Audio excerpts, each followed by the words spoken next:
যদি আপনি চার্ট দেখার পর আপনার মেমোরিতে আপনার ব্রেইনের মাঝে যদি বাইং সেন্টিমেন্ট তৈরি হয় কিংবা সেলিং সেন্টিমেন্ট তৈরি হয়, তাহলেই আপনি কিন্তু বাই করতে পারবেন না, সেল করতে পারবেন না। যদি বাইং সেন্টিমেন্ট তৈরি হয়, অর্থাৎ এটা হচ্ছে স্মার্ট মানি, তারা একটা ফাঁদ তৈরি করছে আপনাকে বাই করার জন্য।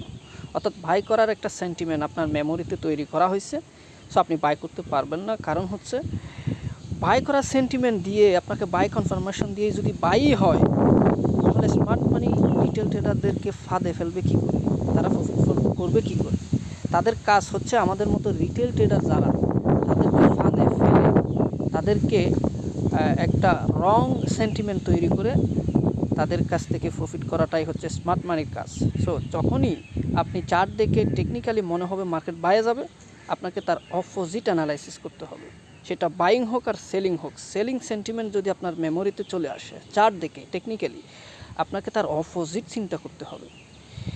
আপনি সবসময় আপনার একটা সেট আপ দিয়ে কখনোই আগামীকাল কী হবে সেটা কিন্তু আপনি জানেন না, কিন্তু আজকে আপনি আইডিয়া করতেছেন মার্কেট কোথায় যাবে, কেমন যাবে, কোথা থেকে বাই হতে পারে, কোথা থেকে সেল হতে পারে, এই বিষয়ে আপনি আইডিয়া করে একটা অ্যানালাইসিস করছেন। কিন্তু মার্কেট কিন্তু সবসময় সেভাবে হবে না।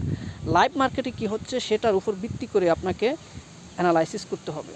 তার উপর আপনার সেন্টিমেন্ট কী হচ্ছে তার অপোজিট আপনাকে অ্যানালাইসিস করতে হবে।